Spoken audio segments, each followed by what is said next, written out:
Very excited.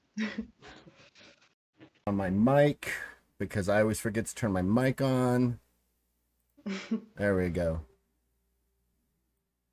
Things that you do when you're, and I need to mute this over here. All right, very good. So, how are you doing today? D&D. I'm going to call Good, you how are D&D you? for short. Is that okay? That's absolutely fine. Perfect. Um, you're at university in the UK, correct? Or what are you studying? Yep, I study music therapy. Music therapy. And why do you study music therapy? I've grown up around music my whole life, and it has such a huge impact on mental and physical health that I want to use my skills in music to help other people. Fantastic. That's awesome. So if you're not already following her, dungeon underscore and underscore dorks is where you should be going. Yeah. And take a look at her. She's an amazing creator. She's got a lot of awesome. They have a lot of amazing content. D&D is they're amazing. So, anyways, let's get into this character creation because we both have got a short amount of time, and I love to chat, and I will chat your ear off all night long because I'm a chatter. Um, what character concept do you have in mind for today? I want to create specifically an eerie sylphin. The concept is around the idea that the character, like myself, is deaf, and they are very stoic and silent as a character. But I want their main form of communication, apart from sign language, to be feeling vibrations, because that is how I experience music. So, I'm going to ask because I'm sure a lot of people are going to ask. If you are deaf, how are you able to respond to me besides video? Is it So no one is like deaf is a huge spectrum. Being deaf doesn't mean that you just can't hear any sound. It goes from mild to profound. I am severely deaf in my right ear and then moderately deaf in my left ear, so I can still hear some sound, but I struggle to turn that sound into words in my brain, essentially.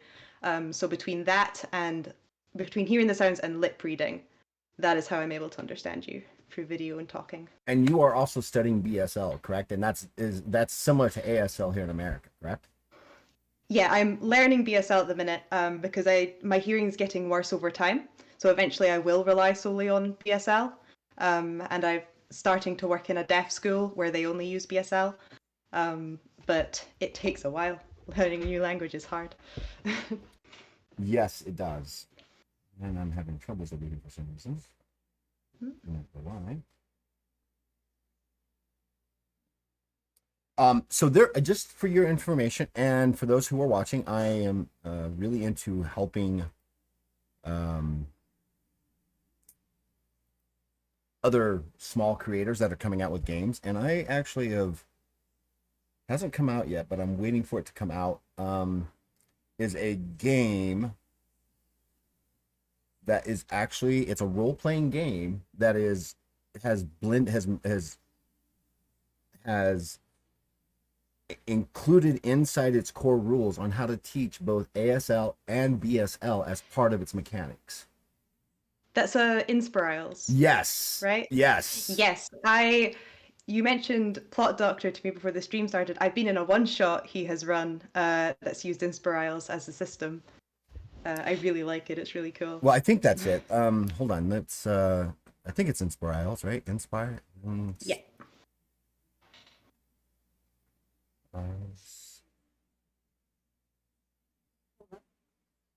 Inspirals.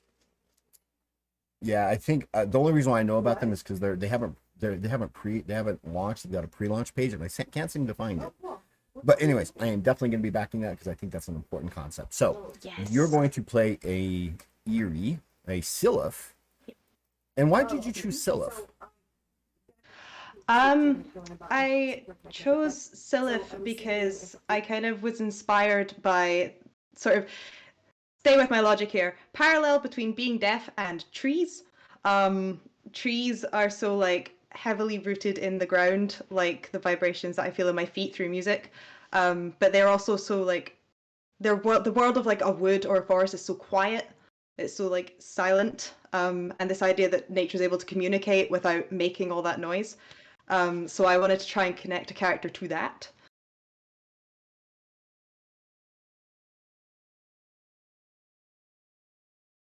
Okay. Had to let the cat in. He was gonna bang at the door until I let him in. So he's like, Sure. "Let me in." All right. So you're gonna go with a Sylph, and you're gonna go with the Eerie. So we're on page 48 of the player's guide. And you chose it because you were associated with the infinity of the earth element of that or element. That's Yep. awesome. That makes even more sense. So, let's go ahead and jump into your character creation. So what we're going to do here is on your character sheet, on Mhm. your second page, is this box. It's called um hmm, I can never seem to get this over, so let me move this guy over and flip it. There we go. Is this entire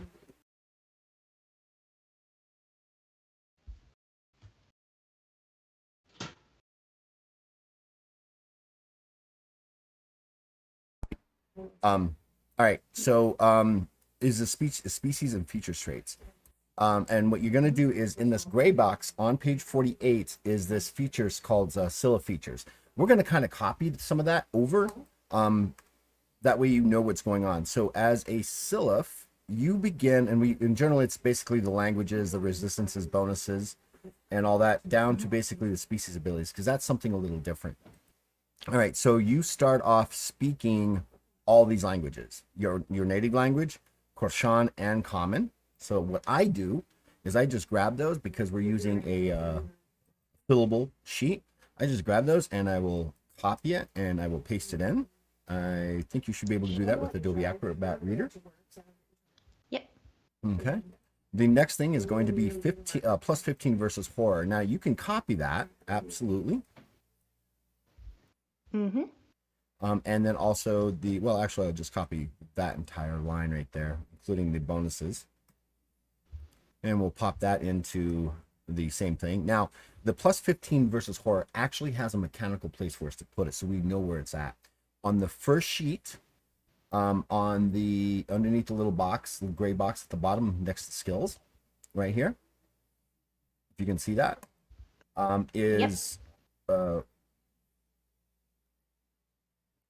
where you'll put the plus 15. And we're going to just put plus 15 there now. So when we come back to determine its totality, we'll be able to add that in. So we build the character that way. Your next thing is your magic resistance. Now, this one right here, you have to be kind of, you're going to have to, what's the word I'm looking for? Really truncate it down, cliff note it down so that you Okay. can put in there. So basically, what you would do here is I would just grab that last sentence, Sylph gain +5 every 2 ranks to a maximum of 50. You see that? Yep. And then just pop it in there, and we're essentially done with that portion of it. Cool. Um, Next, what we're going to do is we're going to go ahead and we're going to do you choose your species abilities. Now, every character has 5 begins the game with 5 abilities, 2 from your species, 2 from your focus, and then the one that you choose. So we list the species abilities there in the species features, but there's the whole section of the species abilities. Go ahead and take a second and read through those and figure out which one of those apply to you and that you want. Okay.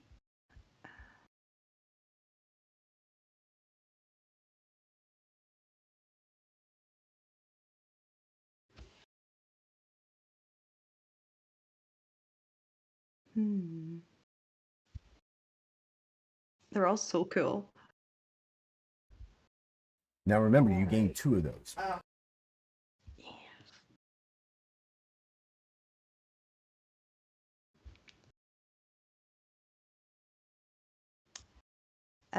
Okay. I would like to start with the elemental enhancement.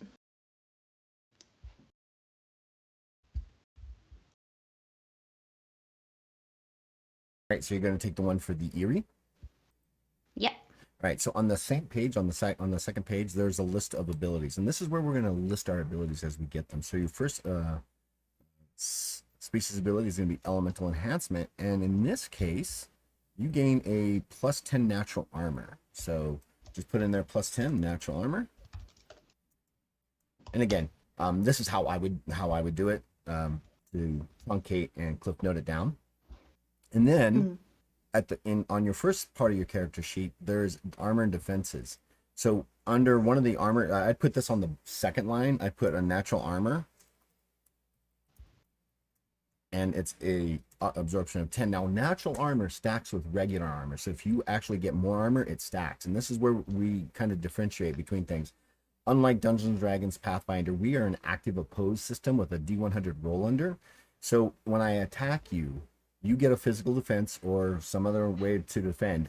And if you meet or beat the total number of successes I get in my attack, you come high cat, go. You get you take no damage. But let's say that you take damage. Your armor reduces that total damage before you actually take it. So in Legends of Kralis, health is very important. When you're at half health, you suffer penalties. When you're at a quarter health, you suffer penalties.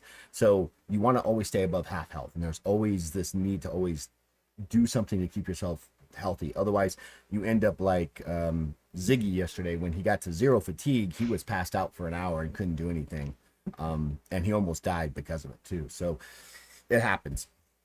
So that's one of the things you want to make sure. But your natural armor actually stacks. So that's important. So what's the next one that you want to actually do? Um, I'm thinking.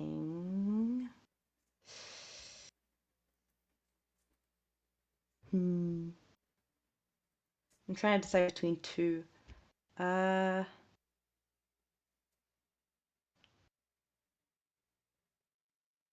let's go for. So again, when you're choosing this ability, think about your archetype, right? Are you do you want to be like a warrior, a spellcaster, a divine summoner, a user of Jinhu? Do you want to be both? Do you want to be all three? I mean, what's your character concept? What do you see Sylph doing, D&D? The Sylph doing? I see this Sylph being more of a warrior, I Okay. think. That's why I took the +10 armor, because I picture it being like bark on their skin. Okay. So, And just because you're a warrior hmm, doesn't mean that you can't take skills that and abilities that allow you to also cast too. yeah. I was thinking I might take Weave Talent. Okay. Is that what you want to do? I think so, yeah. Okay, brilliant. So weave talent. And I would just grab that first sentence all the way down to before it and stop at this cannot be used with the Gia talent. Yep. And go over there and pop that into the second line. And on your first sheet, we're going to go ahead and we're going to put on your max fatigue right here, on your max fatigue, we're going to put a +10. Because we're going to be adding to that when we get ready to do that. All right. The last thing that what we need to do, so we can actually kind of not have to come back to the section, is determine a name. If you so like, you can either on page 47 we give some typical names and some typical surnames that you can choose from, or you can and some of the players that I've actually rolled up characters, they actually like the language and names, and they go in there and they're like, oh, you know what, I want to use these different words to create my own name. And I'm like, okay, that's cool, but we list them for you. Sure. I think I am going to take from the list. Um, I like the surname Kunan, Khunan, Mm-hmm. but I think I want to take the first name Arbor. Arbor. Is that Arbor. is that listed in here, or is that something that you're choosing? It's something that I'm choosing. It's Okay, not listed fantastic. in here. All right, so Arbor, A R A-R. B-O-R. B-O-R. Okay. So on the front part of your sheet, what you're going to want to do is go up to the little thing where you've got your name and all this other stuff. Type in your name, choose the species Yep. Sylph. Your cultural kin Mm-hmm. will be Erie. Your size will be medium, and of course, you're a rank 1. And so far from what you're telling me, you want to be combat focused, so that's already pre-selected for you. Okay.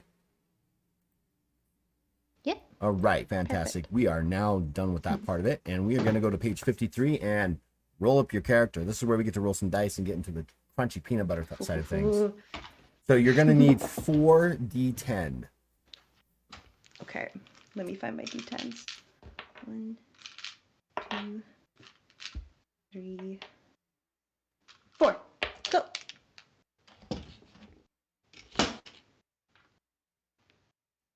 All right, so the way this is done, and you get to roll. You're going to roll up all 8 stats. You roll the dice 4 times. You re-roll any ones, and then drop the lowest and give me and then we add up or total the 3 remaining highest die. Does that make sense? I hope I said that right. I think I said that right. Yeah. All right, brilliant. All right, so Yeah. go for the first roll, and you don't have to assign them because we're gonna assign them after we've rolled them, so you can make your character the way you want. Cool. So I drop the lowest and then add up the 3 highest. Right, but re-roll any ones first. There are no ones. Okay, so drop the lowest and add the 3. That's 21. 21. All right, and so if you want to do it for yourself, I'm going to be writing it down, but on the attribute determination sheet that I sent you, which keeps everything kind of organized, because I need organization in my life, being blessed with ADHD. Just write down 21, and I put it in the section where it's called campaign modifier, because then we can move that out, because campaign modifier really doesn't change, and it's the last thing we'll use anyway. All right, so Cool. Do that 7 more times.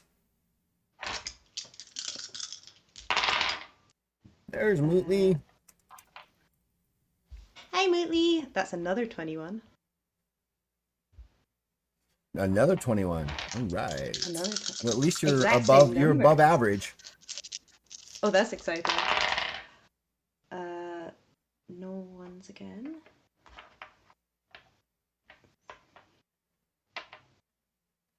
$22. Oh, Spicing it up. spicing it up. Look out.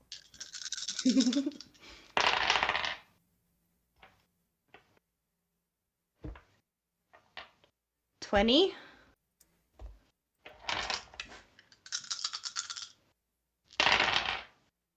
Oh, there's a 1.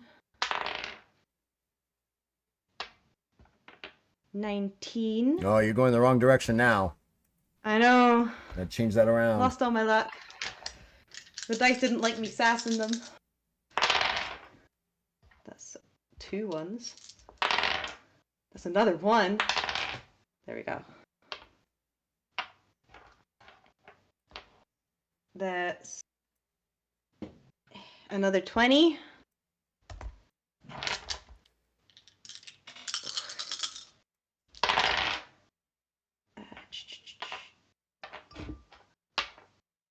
Another 19.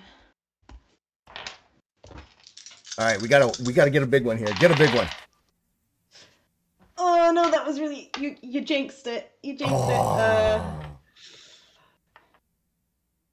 That's 18. That's my lowest one so far. But fortunately, you're still above average. But you didn't get like really super awesome attribute here. But it's no big deal. So now what you're gonna want to do is you're gonna want to start off like this. So our base size, because you're a medium creature, and what we did in Legends of Kralis is everybody their base stats start off on their size, right? It doesn't matter what your species, Okay. it's based off your size, and some species are larger, some are smaller. So as a medium creature, all your base stats are going to be 50. Cool.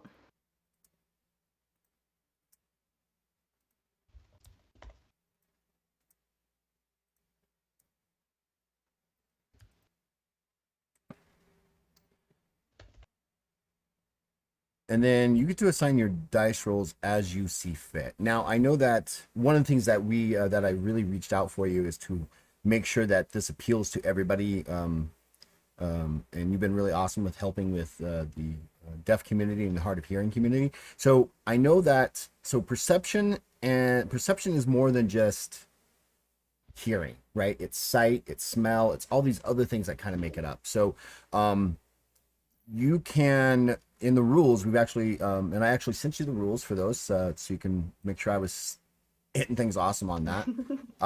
Is we actually talk about the differently abled in Legends of Kralis, and one of the things is the deaf and hard of hearing.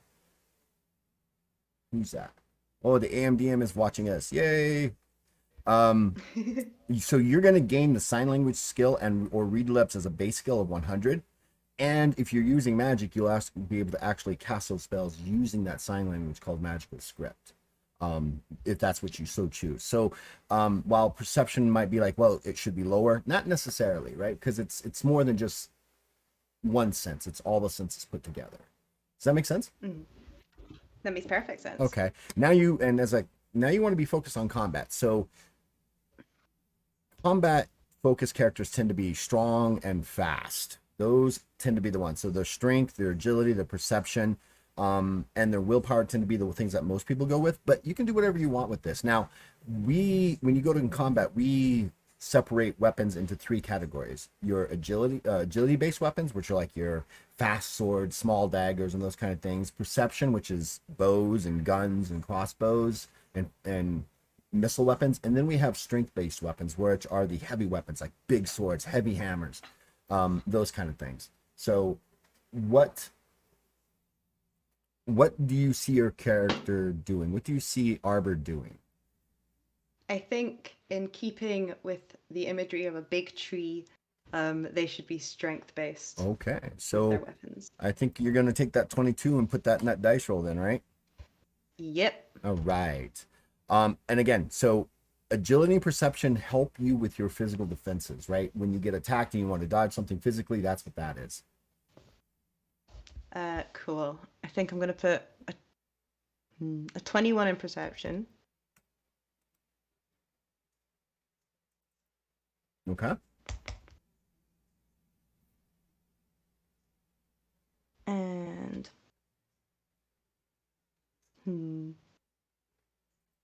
So Mootly, while she's deciding this, she's actually making a seal of Eerie that is going to.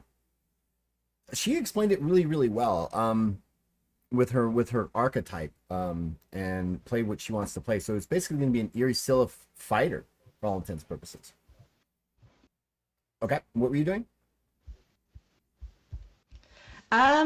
I was gonna ask you to define willpower really quickly for me. Okay, so willpower is your inner strength to be able to withstand things. Like you have a powerful will that you're capable of. You're not gonna be overly feared. You won't be frightened easily. You have a strong sense of personality and willpower, which is different than charisma, because charisma can be great personality or good looking or a combination of the two. So willpower is a internal strength, if that makes sense. Cool. Yep. In that case, I'm putting a 21 in willpower and a 20 in agility. Okay.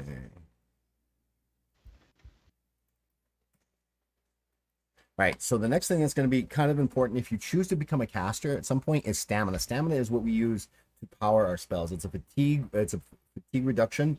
And you need the more fatigue you have, the more spells you'll be able to cast throughout the day. We're not based off of slots or you only can cast that one spell once. If you want to cast the same spell over and over and over and over again all day long, you can, so long as you've got the fatigue to power it. Cool. I will stick a 20 in stamina then. All right. I was thinking of doing that anyway, so that makes sense. Hey LB, how are you doing, Lord Baron? All right, and now intelligence is where you're going to get the ability to cast spells. You're going to need at least an intelligence of 85 if you ever want to cast spells. It also helps you with you determining your total number of skills. Okay. In that case, I'm gonna put a 19 in intelligence, a 19 in wits, and an 18 in charisma. You know what you want. All right. So next thing we're going to come back to is on page 53 is your species modifiers. Now, what we've done here is we have the core set standard species modifiers that enhance your attributes.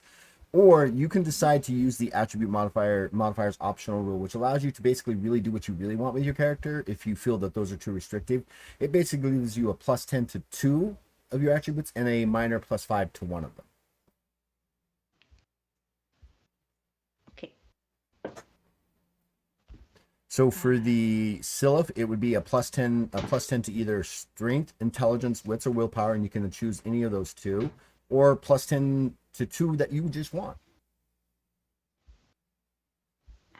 Here we go. So I was struggling to find it on the page.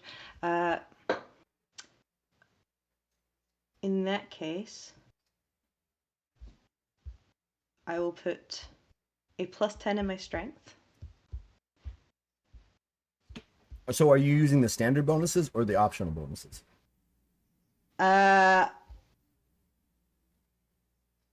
I was going to use the standard bonuses. Okay, that's perfect. That's fine. So +10 in your strength. So in your focus, on your attribute, in your species modifier, put a +10 there, and then choose one more. It was intelligence for spellcasting, right? It is ultimately.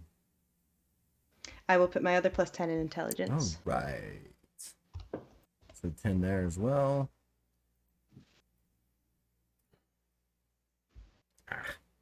Not 20, not 40. Oh my gosh, my fingers are going crazy. All right, so that is essentially, we're done with that. Now we're going to go to the next page, which is page 54, which is character focuses. This is as close to classes as we get. All right, so there are 4 basic focuses: combat, knowledge, social, and stealth. You've indicated that you want to be a fighter, so I'm assuming you're going to go with combat focus, but you don't have to stay with that focus. You can choose another focus and still be a combat fighter. You just won't get awesome bonuses for being in combat. So I'll go with combat focus. Okay, fantastic. So in combat, now if you'll notice there on table 3, it says focus modifiers. You gain an automatic +5 to your stamina. So we'll put a +5 in stamina, so that goes up. And then you get to choose a +5 to strength, agility, or perception. Let's level Arbor out a bit and put it in perception. All right. We'll put the +5 there. I'm sorry, I got them in the wrong place. 5 there, and delete. So we are essentially done with rolling up your character attributes. So what we're going to do here now is we're going to go ahead and copy these.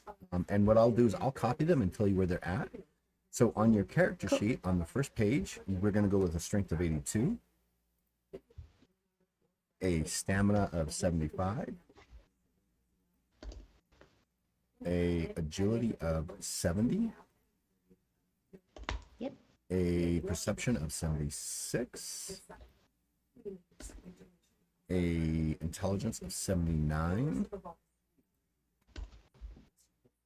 a wits of 69. I can hear Mootley giggling in the background now. A willpower of 71, and then finally a charisma of 68. And because it's a fillable character sheet, these all pretty much pre-generate, and it does allow a lot of different things that are already kind of pre-generating that you haven't even seen yet. I think I missed something. Let me double check something real quick. I think I may have missed something before we left Sylph. So we did, but we didn't. All right. So on your character sheet, let me get to page 54. On your character sheet, we wrote down that you gain, as a bonus, you gain +10 health and +5 heroic luck. So I failed to tell you to go up to your top of your sheet, and in your max health, let's put +10 there. Cool. And at the very top is this really awesome stat that we have is heroic luck. It's used by everybody for everything. It allows you to re-roll missed rolls, avoid critical hits, avoid an entire attack when I'm doing like 600 points of damage to you with one hit, and you're like, oh my gosh, you can completely ignore that. 16. Dude, I don't know if you can see her. I don't know if you're watching the Twitch, but Mootley just went 69. Nice. Yeah, right. She does that. So you gain a base of heroic luck of 5 right now, right? Cool. That's a bonus, and we're going to get into more of that in just a second. So we are essentially done with the attribute determination sheet. So if you want to close that down, you are more than welcome to. Awesome. And now we're going to get into the combat focus. So as a combat focused character, you gain one additional free train skill that you get, a trained combat skill that you get to choose. So that's going to be a bonus for you for your skills. So there's a little box underneath the fatigue points that I'd use as a note. So +1 combat skill just helps me keep notes as I'm creating the character on this fillable PDF. And then here's a really awesome thing. As a combat focus, you can pick up any weapon and automatically have a +10 to use it as an untrained skill. Where most people would be stuck with only 30 plus whatever their attribute modifier is for the skill, you can pick up any weapon and it starts off at a base of 40. And it's a gun, I can shoot it. All right, cool, right? And so you get that kind of a bonus. So that is something that you're just going to need to like put on your character sheet. We can put it in your features and traits, and so a +10 to any non-trained weapon use. That makes it easy to remember. That's why it's at least there notes, so you know it's there. All right. Additionally, now you're going to gain 2 abilities. Remember, I said at the beginning, characters start off with 5 abilities. 2 from your focus. 2 from your species, and now 2 from your focus. Which 2 of these do you wish to take? And if you want to know what they are, let me know, and I will find them for you. Ooh. I mean, a lot of these seem to be pretty self-explanatory. Although, what is battle sense? Let's take a look at battle sense. Let's see how well I know my own book. I'm going to say it's 103. Oh, I was so close. I was very close. So battle sense, you need a perception of 700. Don't worry about the merit point cost now. You have a honed sense of combat, movement, and accuracy. Because of this, you gain one of the following each combat turn. You either do not suffer penalties to your physical defense against flank attacks, and you only suffer a -20 to your physical defense against rear attacks in case you get surrounded, or you can gain a +10 bonus to your perception checks versus sneak attacks for every 25 points you have in alertness.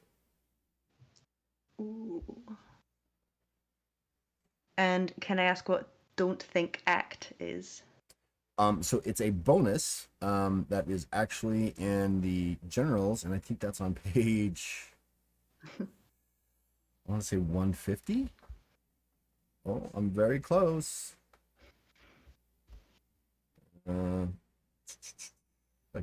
Something happened and it got all messed up here. So don't think act. Maybe it isn't combat. So let's go back to 103. Maybe I missed it. Of course, watch it be right there. There it is. Yeah, of course I missed it. It was on the next page. So don't think act basically allows you to temporarily sacrifice intelligence. That gains you a +2 bonus to your attack skill for every per intelligence modifier. But during this time, you can't use any intelligence-based skills. Basically, like you're making yourself dumb so you can become a better fighter. Nice. I love it. But it also has a okay. fatigue I'm gonna cost. take. Okay, I'm gonna take battle sense All right, battle because sense. battle sense seems fitting. All right, and I believe that's on page 58. No, wrong. See, brain not work. All right, so you're going to take battle sense. So what you will do is you go to your character sheet, go to your second sheet there, where under abilities, and we'll just put battle sense there. And once we get ready to finish that up, battle, if I could spell, we'll put what it does in there when we're done. What's the next one you want to take?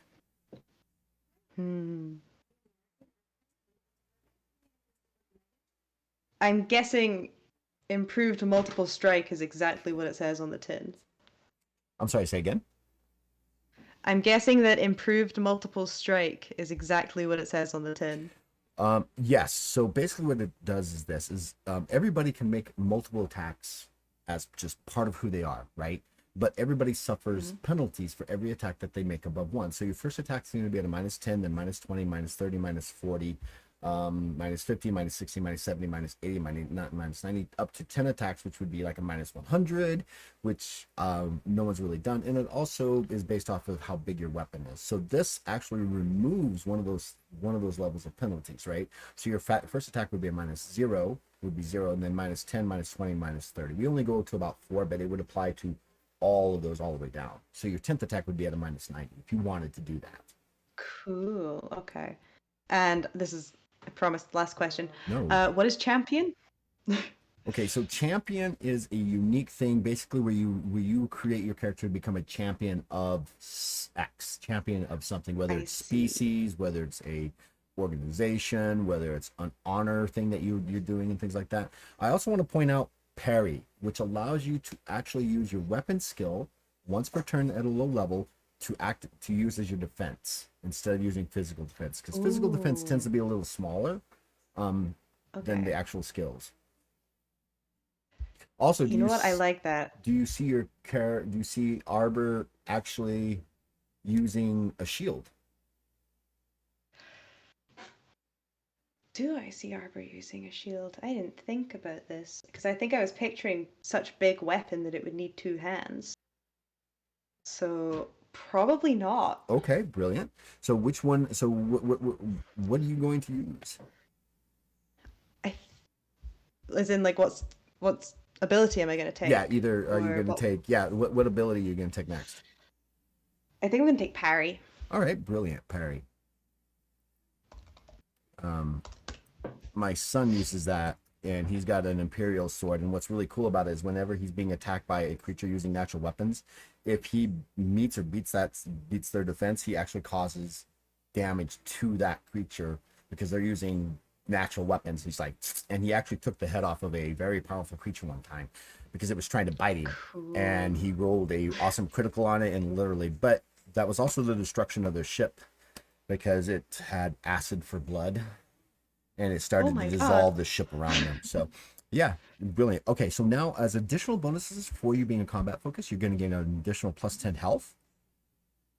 Cool. So now you're at a base of 20 health, Ye- and you're also going to gain an additional plus 5 to your physical defense. So in your physical defense, just put a plus 5 in the total. We'll get to that in just a second. Okay. Where is my physical defense again? Oh, there it It's is. just below armor and defenses. Yep. Okay. All right. Cool. We are essentially done with that section. Now we're going to get into we're going to get into the nutty portion of your Sunday, right? So Mootly's right, and if you're not watching on Twitch, there, D&D, she basically said she's watching you make decisions and choices that literally took her at least 10 to 20 minutes per choice because she was so like really into it and all this, and so we actually termed the Mootly moments, literally Nice. Mootly moments. So it was cool, and yeah. So now we're gonna do your base health points. So this is where, like I said, we're gonna get into the really nutty, crunchy part of this, and then we'll be done, and then we can get into some other things and finish this pretty quickly. So, like I said, everything is based off size. You're a medium creature, so you're gonna start with a base of 40 health plus your stamina modifier plus your willpower modifier. So in this case, it's going to be 45, 49, 69 total health. And that's pretty awesome for a medium-sized creature to start off with. Nice. Um, Next, we're going to worry about your fatigue points. Now, fatigue points is your entire stamina score plus your willpower modifier. And in this case, it's going to be 75, 79 plus the 10. So you have 89. That's a good starting fatigue score for someone who wants to become a caster at some point. All right. Next, we're going to worry about physical defenses. And this is where it gets kind of really crunchy. So your physical defense is going to be 30 plus your perception modifier and your agility modifier. So it's 39 plus the 5 that's there, so that's 44. Cool. Your magical defense is going to be 30 plus your intelligence modifier and your stamina modifier. So 30 plus 9 is 39. Your divine defense is going to be 30 plus your wits plus your charisma modifier. So 36. And then finally, your Jinhu defense is 30 plus will plus intelligence modifier. So 35, 39. Those are not 396. That's average. That's an average starting for first rank characters. Okay. Cool. Now the next thing that we're going to worry about is going to be your movement, which is a base of 15. So at the very top, where your name and heroic luck is, there's a move score there. So just put in a base of 15 right there. And the modifier is used in case you have like technology that helps you move, like quick, or magical items, or a combination of the two that allow you to move or add movement to your total. Okay. Cool. Next, what we're going to work on is heroic luck. So heroic luck, like I said, is one of the most important things in the game. And heroic luck is your charisma modifier plus any bonuses. So you're going to start off with a total of 8. Nice. Okay. And then your starting age and your height and weight. I don't care if you roll it or if you want to go with average. What do you want to do? Let's roll it. That's the fun way to do it. All right. So as a Sylph, you're going to roll a single D10 and then divide that by 2 for your age.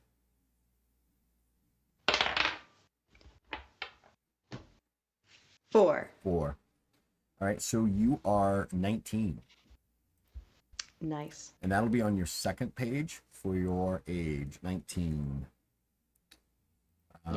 Your height and weight now. So for your height, you're going to roll a 2d10, add those together and for total inches, and we'll add that to 5'6".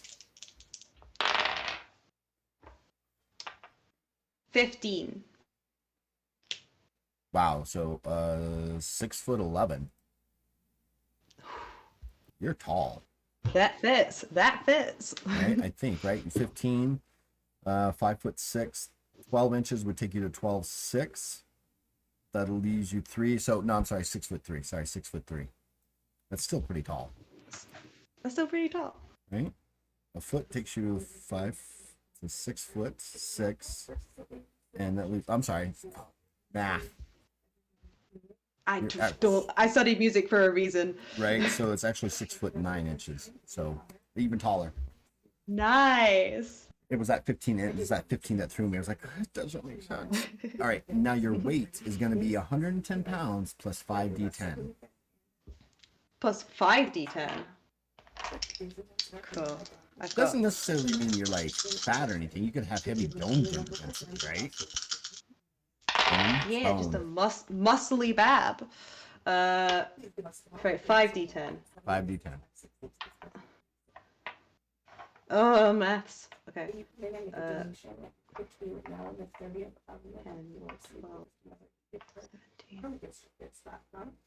24. Oh, so you're not that. You're kind of you're a little lightweight too. You're only 134 pounds. Skinny legend. You're skinny and tall. Nothing wrong with that. All right, so now your vision. Your vision is going to be, I believe, standard. So it's normal vision. It's already selected for you. Cool. Next thing is going to be your encumbrance. Now your encumbrance is already kind of pre-generated for you, but your max strength is the same as equal to your total. Max lift is equal to your total severe. So it's 492 pounds. So you can max lift like above you and hold above you 492 pounds. That doesn't mean that you're going to be walking around with 492 pounds of equipment without suffering some severe issues. In fact, I think your movement's reduced to like 5 feet per turn. You're losing 80 fatigue every 5 turns. Yeah, it's just impossible to really move. But you can carry it, not easily. I think Mootly's character for the size was incredibly strong and I think could almost lift 250 pounds of and max lift for a 3'3" tall little creature. Yeah, she was buff. Oh my gosh. They were buff. Right, so your initiative is next, and it's already predetermined for you at the top. So you have a base initiative of 12, and the way that we determine that is when you're ever called for initiative, you'll roll a d10 and add that to that initiative. And you can change your initiative Cool. at any time during the combat. So on the next combat, you're like, you know what? I know I can do better. I want to reroll my initiative and get up or down. But you have to take it. Now, here's where the moot me moments really kick in. You get to decide your philosophy. Now, it alignment is awesome for what it does for Dungeons and Dragons. I don't have a problem with that. But I didn't like the way it really put things out into such extreme, into so many variations. What I've done and what we've done is you have three choices. You can be neutral, Okay. and 90% of the 95, 99, 98% of the population is neutral. Monsters, everybody's neutral because they do some good, they do some bad. Then you can be good or you can be evil. Now, if you choose to be good, you have to do good acts because we track what's called philosophy points. If you are not good or evil, you could slide into becoming a neutral character and you lose bonuses. Now, you have to earn at least 3 philosophy points per rank to maintain your good or evil status. And if you achieve 5 points per rank um, in philosophy points, you become what's called devoted. And you gain mechanical bonuses to work against the opposite philosophy. So, like if you were good, you gain bonuses to attack and other things towards evil creatures. Cool. So, what do you see Arbor being? I think I see Arbor being good. Interesting. All right. So, Mm. on the back side, on your philosophy, go ahead and choose good. And we're going to start you off with Yep. 3 philosophy points right off the bat. That way, you're good starting at the very beginning. So you would have to earn an additional 3 philosophy points before you hit second rank, and that's really easy. It's like, especially there's rules for how much the GM can give you, or how much the GM should Mm. give you, based off of what acts you do, venerated acts and things like that. All right, well that's easy. Cool.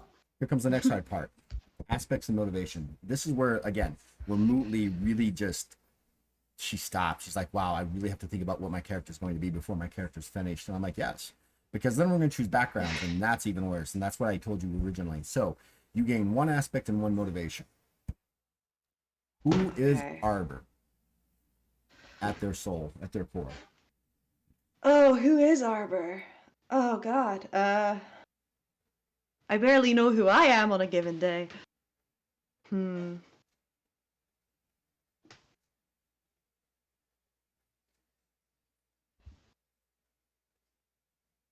Let me just look at the list.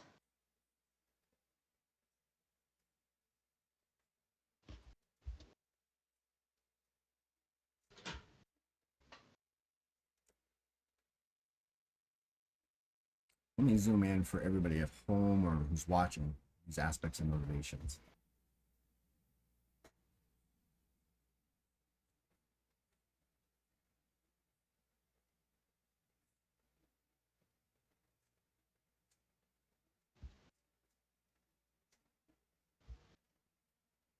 Hmm. Where is this page in the book? Sorry, because I'm I'm just looking sorry, at the it's list on the character sheet. page 62. 62. Cool.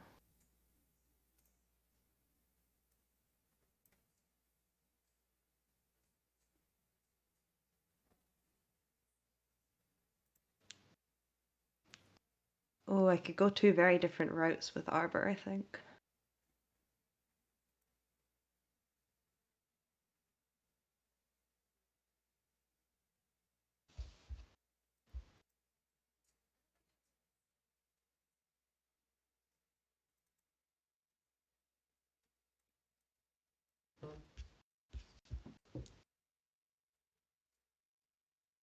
Hmm.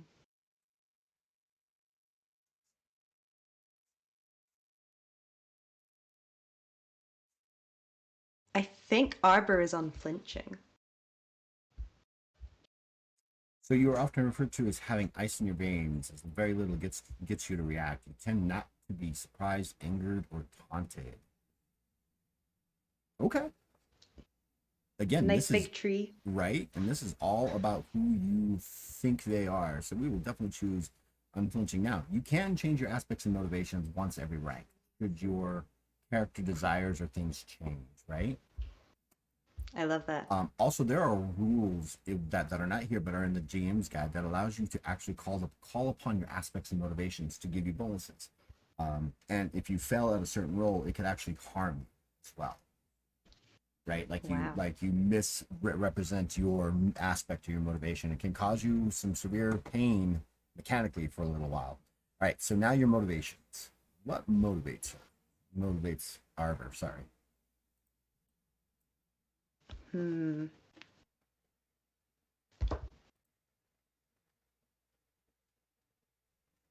Let's read these motivations.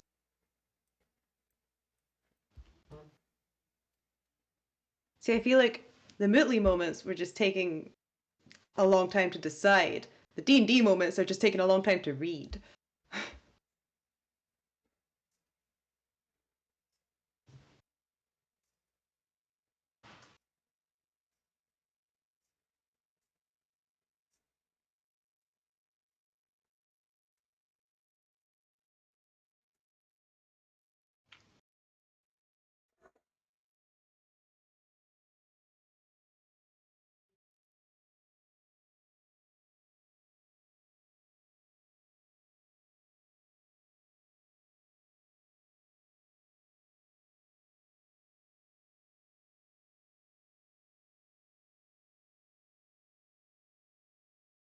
This is a hard decision Mm-hmm. because it really helps you define who your character is as you move along. CB, this part of the stream brought to you by Mootly Moments. It is part reading, part deciding, that's for sure. And it is. I'm doing it through process of elimination because some of them don't fit the Right? idea in my head. Right? Yeah, like I don't see Arbor having a hatred motivation. I just don't see that. No. And I Or a don't, or a masochistic masochistic motivation. motivation, right? Um, and I also don't think pacifist would fit Arbor as well. From what I'm getting from you, No. I don't sense that, and I don't think Would be a bit possession of either. an interesting would be an interesting clash to have a pacifist combat oriented character. We actually, so one of the players that I actually did, he's actually in my every other Saturday game. He is a Bahul monk pacifist. Wow, that's so Who's cool. not afraid of using violence to solve problems. But he's like, no, Very stop. not. Let's not do this. Hmm.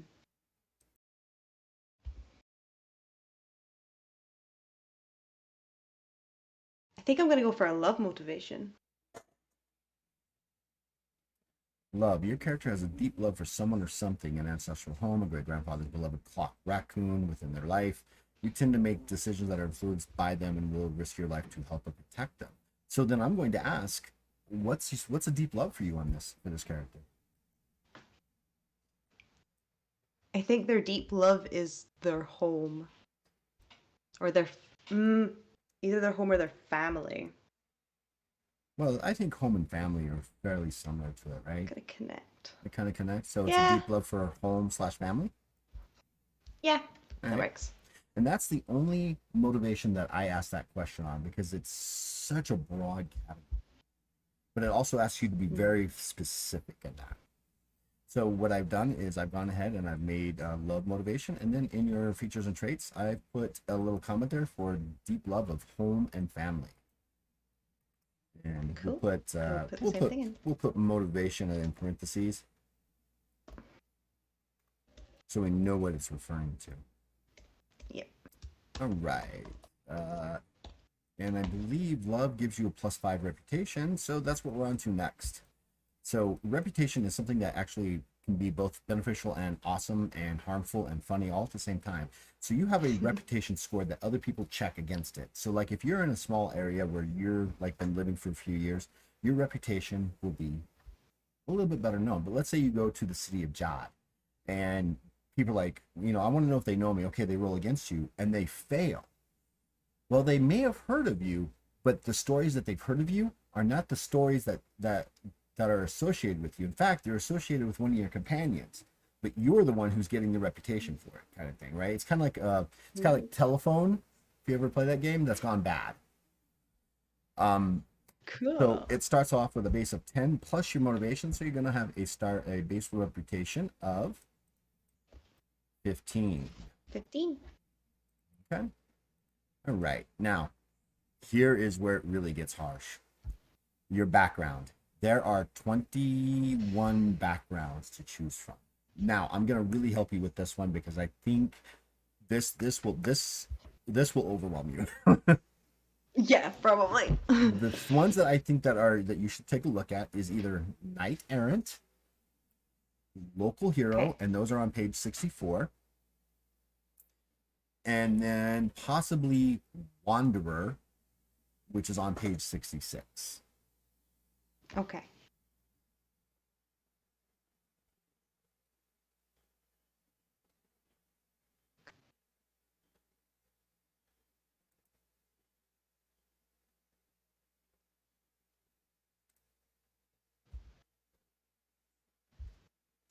Hmm.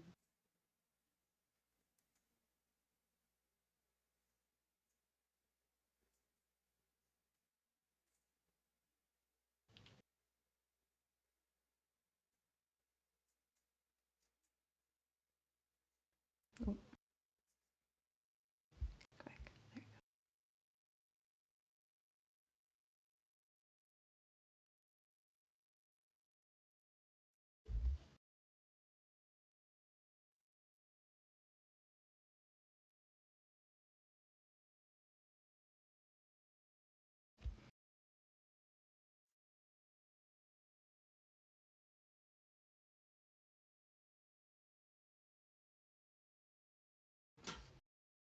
Think I'm gonna go for local hero.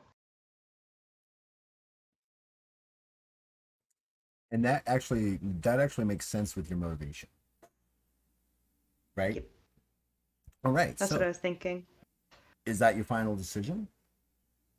Yep, Are local you hero. are you sure?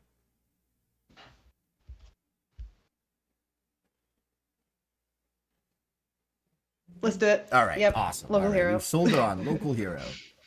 All right. So on your background on the second sheet, go ahead and pick Local Hero. Now, here's some Yep. cool things. As Local Hero, you gain bonuses to certain skills, right? So on associated skill bonuses, which is on the next page, um, there are 6 skills. Choose 3 of those that gain a plus 10 for you.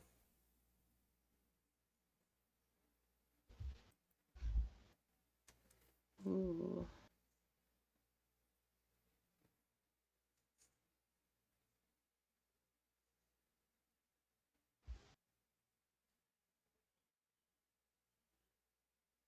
Wait, on the next page of my character sheet. No, on the Oh, okay. player's guide. It's on page I see, I see. 65, top of the page. Uh, say 65. Oh, yeah, yeah, yeah. I see. Hmm.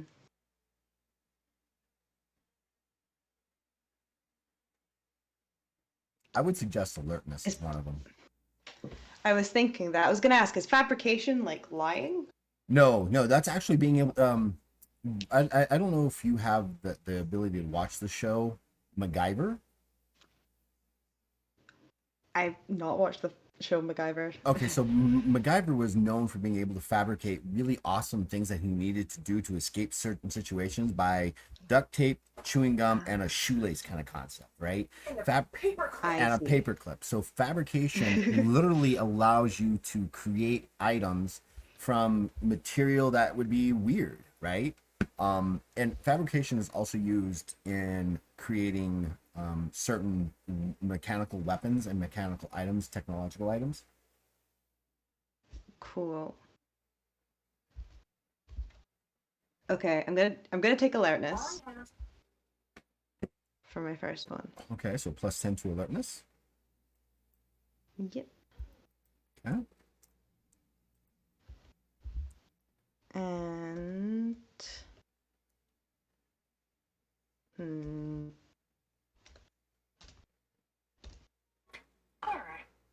Why is this one stumping me? Because I don't want to take convince because I don't picture Arbor being particularly charismatic. Well, convince is not necessarily something that's based off charismatic, but it's convince. It's like, listen, I need to get through this door, or there's a guard you need to convince to come follow you, or you need to convince somebody not to do something. It's not necessarily a charismatic thing. It's your ability to convince others. Sure. Right. Hmm. You know what? We'll take convince. Okay. Because I feel is brawling to do with like unarmed combat. Yes, it's dukes up. I don't see him being an unarmed fighter. I see them mostly using weapons. Okay, chairs are weapons. In brawling, you can pick up a chair and use and use a improvised weapon, and a throne is a weapon. Right, using a You've chair. convinced me. Let's do brawling. All right, so fabricate, brawling. All right, so out of those three, pick one of those three to become a super skill. Super focused skill. Super focused skill. Right. So do you want to be more alert? Do you want to be able to do more brawling, or do you want to be able to convince people? Let's go for alert. All right. That's easy enough. So we're at plus 20 there.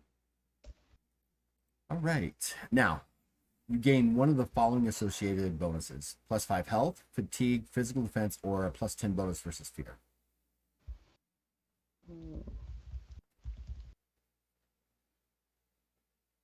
These all sound really helpful.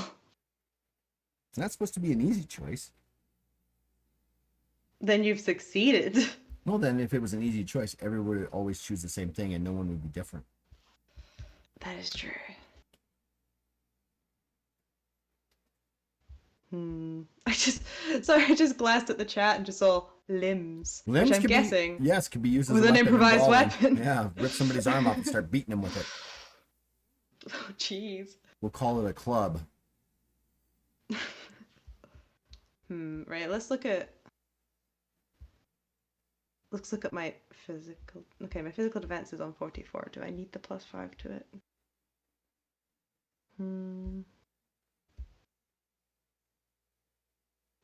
So remember, if I'm hitting you and I've got 5 successes, you need to roll below your physical defense and get at least 5 or more to avoid being hit.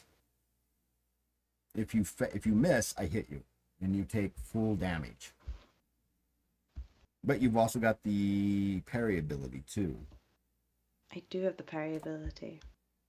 Do I want to be extra difficult to damage, or do I want to take the +5 health and be a little bit stronger? Because, like you said, there are a little more healthier penalties to losing health. Yeah, that's. So that would take you to 74 health, which is pretty awesome.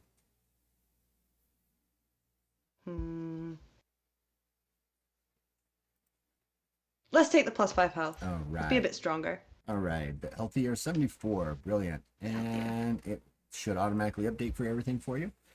And we are essentially done with that portion of your character. Now, amazing. We are going to do a character. So in Legends of Kralis, like in D&D and Pathfinder, you have experience tables, right? And everybody has, like in 5th edition now, everybody has the same experience table, right? To get from first level to second level is about 300 experience points, right? I think, if I remember correctly. Here, you create your own merit table. And we say merit because it's more than just experience. It's merit. You gain things from playing your philosophy. You gain merit from playing your aspects, your motivations, doing other things other than just fighting, right? Monsters do give you merit, but it's not the focus, right? Does that make sense? And the higher you go up in rank, the lower if you fight a creature that's first rank and you're 10th rank, you're going to get almost no merit because there was nothing for you to do, right? That's too easy, for example. So for you, we are going to start off with your species merit point cost. So on the backside of your character sheet, you'll see a line there that has 4 things there, right? So your species merit cost, because you're a Sylph, is going to be 1,600 per rank. That's your base. Wait, where is this, sorry? It's on the second page. Oh, no, I see it. I see it. Yeah. the next thing we're going to do is your campaign merit costs. And so what we've done is this: is we've done this to either speed up campaigns so you rank faster, or slow it down so you rank slower. And since I normally play with a standard campaign, it's going to be your campaign merit cost is going to be 400 per rank. That number is always going to go up per rank. Always going to go up. And then your ability merit cost is going to be the fifth and final ability you get to choose to determine what your skills is, what your ability is. Okay. Ooh. And that will put in last. So currently right now you have, I didn't calculate over. I'm gonna have to calculate that over. So that's 2,000 merit points right now is what you should be at. I hate when I find an error. Now I want to fix it, like now. So it's at 2,000 right now. Go over them quickly, because I must have misheard you, because mine isn't adding up like that. It's not, because the actual calculation that's supposed to be in that box is not working. So it's 16 plus 400 is your total merit cost is 2,000 right now for you to go from first rank to second rank. Okay. That's fine. And then it's 16 and 400. That's fine. Right. And then when we choose your next and final ability, that'll add to that total, and that will be your total. And the campaign merit cost and your ability will be the only two that really move. Actually, no, rank bonus will also go up and down. Rank bonuses give you additional bonuses during your rank, which is kind of cool. Like you can increase your health, your fatigue, you can increase an attribute that you choose, you can gain more heroic luck, you can get rid of insanity points, you can change out abilities. It gives you a lot of moldability at the back end of the character. Cool. And that's not something you have to worry about right now, since we're just doing first rank. So we are done with that, and now we are going to go to skills and abilities. So page 73 is where we'll begin. And now we're going to focus predominantly on the first page.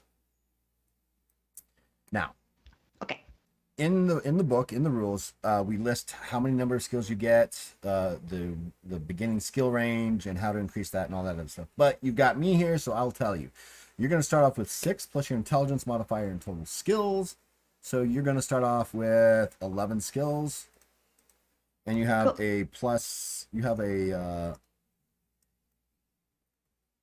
one combat skill that you get for free, right? And there's really only 4 combats. Well, 7 combat skills, but they're really the 3 of them are essentially one. And all your skills start off with a base of 40 plus whatever the controlling attribute modifier is for that skill, right? Okay. The more you do this, the easier and the easier it'll become to understanding. But basically, this is your character's skill level, right? And you need to roll below your skill level to actually be successful with it. If it's a needed roll, some you're not going to need them, right? But they're there for you to be able to go, okay, well, he's got a skill of 60. Yeah, maybe he doesn't need to roll, and that's up to the GM on how they want to play it and how you guys have decided to do that thing, right? But before we choose skills, let's go ahead and fill out our basic skills, which everybody has, which is going to be on the bottom half of the character sheet in the little gray box there. Yeah. All right, so your jump, and this is the amount of distance you can jump straight up from standing. So straight up is half your height. So your height is what, 6'9". Let's just call it 7 foot for easy math. So it's going to be 3'5" plus 1 foot per 25 strength. So you got 3. You can jump essentially 8 feet straight up. Amazing. Your leap is already predetermined for you, so it's about 7.5 feet forward, which is half your base movement. Your lifting is your strength score, so it's 82. Cool.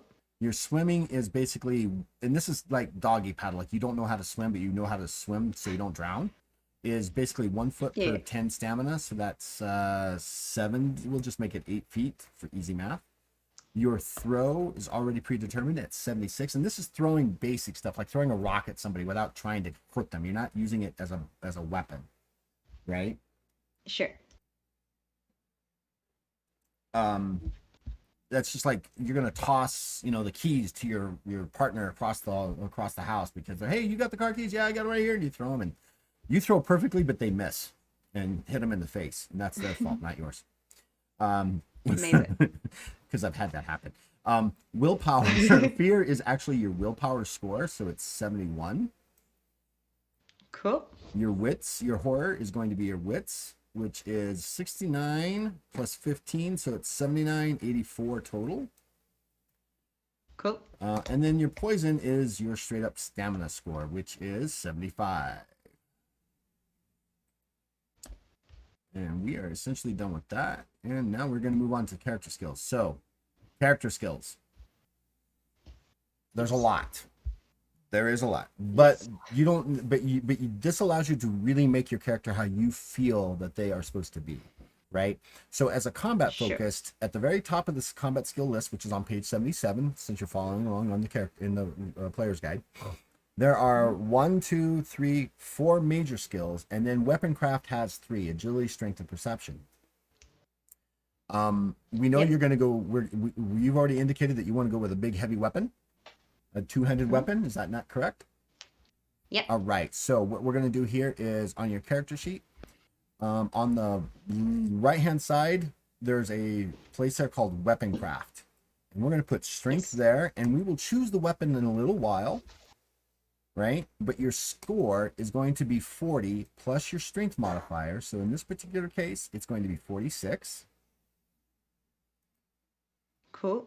Okay, now there's some. Now here is how your focus helps you, especially with combat. It's real simple. It's simple for any of them. You get to choose 4 skills that are in your focus, and then in this case is your combat focus, that gain an additional plus 10, so you start off better with them. So in this case, it's going to be 56, and if you'll notice, there's a little box there. Click that. That way we know it's a focus skill for you. So and that helps every 5 ranks, you get an additional plus 5 to that every 5 ranks. So you get better with it. Okay. Okay. And cool. Now it's really up to you to decide what skills you want. Feint is literally faking somebody out or throwing something in their face or doing something to cause them, and it actually helps you with your physical defense. Or penalizes them from hitting you and those kind of things. The general skills are all the skills that most characters have access to at some point. I know that you are playing a hearing impaired, correct? Right? Mm-hmm. So sign language is there, and so is read lips. Those are both those are both general skills. Amazing. So if it's a general skill, do you still have to take that skill to use it? Well, in your case, since you are playing a hearing impaired individual, you gain both read lips and sign language as an innate thing, right? As a deaf character. As a deaf character, and they are both at 100. I just wanted you to point. I wanted to point that out. So those are those, and you can either choose one or both. It's your choice. I'm going to choose both because we didn't talk about it at the time, because when we were discussing this kind of stuff outside of the stream, because to be fair, I didn't know a lot about sign language at that point, but lip reading is an innate part of sign language. Yes, it is. So that I remember. That makes so it makes sense to take both, but not everybody's going to take both for whatever reason. So, but that's the option. So, it's going to start off with a base of 100. And your sign language is, you can either choose agility or intelligence for your bonus modifier. I would go with intelligence more than agility because it does give you 1 extra point. So and then your read lips is going to be 100 plus your perception, so it's 105 as well. Cool. And so you would roll against something like this, and the reason why you would roll against it is not so much, you might be signing to somebody and make a mistake, right? But this gives you a better chance of not failing than to actually you would have to you'd have to roll a 96, 97, 98, or 99 or 100 to actually critically fail, right? And I'm sure you've had those couple of times when you're learning sign language or reading lips, someone says something, you're like, wait, what? Oh yeah. Right? All the time. So that's what the failures would ultimately be. And that would be something you and your GM would obviously work out to make sure that that works for your character. And that's something in the way I would do. Is like you read exactly what they said, but you're not sure about that one word. There's a disconnect There's a between what I'm disconnect there, reading right? And and what what, and what I'm what, yeah, so that yeah. what you're seeing, it's like that doesn't make any sense. So that's what that is. So so as a hearing impaired individual, as a deaf character, you gain both of those skills at 100. Perfect. Now you get to choose Cool. these other skills. Yes. Now, as a Okay. combat focused character, I think, and we've decided not to go with shield. I think, Yeah. wow, you've got such an awesomeness here. So you definitely want to take brawling because you have that as a skill and you've got that as a bonus. You want to take Yes. alertness because you've got that as a bonus to your skills. And Yes. also, I believe convince. And convince Convince is the other one, yeah. right, is a social skill, but you don't need to have a focus in that. And additionally, you can also have in your weapon craft, you got a pretty high perception. You could Hmm. even have a pistol if you wanted, right? Or a crossbow as a missile weapon from a distance, if you're able to afford That it. could be cool. If I But can afford, yeah. you'd also be trained in it though, right? You'd be able to train in it. So let's say you come across somebody who's got a pistol, and you're like, the bad guy, he's got a pistol. I'm gonna take it because we've defeated them today, right? So I would put perception in there, and that would be equal to 55 altogether. And it's a focus skill, so that way it always improves. And you've got a range. Like if they're coming at you, you can Hmm. shoot them and maybe kill them before they get to you, or severely wound them, and then you can beat them with your big heavy large weapon, whatever that is. We haven't decided yet. Nice. Okay, so again, so we are down to 10 skills left. I would take, like I said, I would take alertness, so that would be 40, 65. Cool. Okay, so 65. We are down to 9 skills. I might be a little closer now. I would take brawling because it is also a skill that you have. I would definitely take that, and I would pull in on your strength. So I would mark strength, Yep. make that a 56. So you're pretty good at brawling. And if you have to have someone's, I mean, literally, that allows you to actually take the the ham hock and beat somebody with it if you need to as an improvised weapon, right? Amazing. Convince, and this is where you get to choose. Which one do you think would be better for you? Do you think you're more like strong convincing somebody, like you're going to do what I'm asking you to do because you're so much bigger than they are, or are you going to use your charisma or your intelligence? I think I'm gonna go for strength because they are just a big towering tree. All That's right. pretty spooky. Yeah, it is pretty spooky. So it is actually. So 10. What am I thinking? 40, 56. So that's also 56. That's a pretty good convince score to start off with. Cool. And we are down to 8 skills. So now you have 8 more skills to choose from. Now, some of the ones that are very important, tend to be important, are such things as search. Um,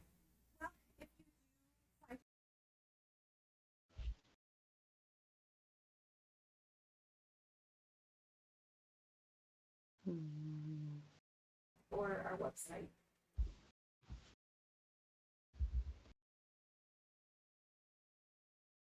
so search is definitely one of the most important ones. You've got alertness there, so that's taken care of. So you can actually choose whatever skills that you like, whichever ones you think are going to be better. Now, if you want to eventually become a spellcrafter, you're going to need spellcraft, which is an intelligence based. Yes.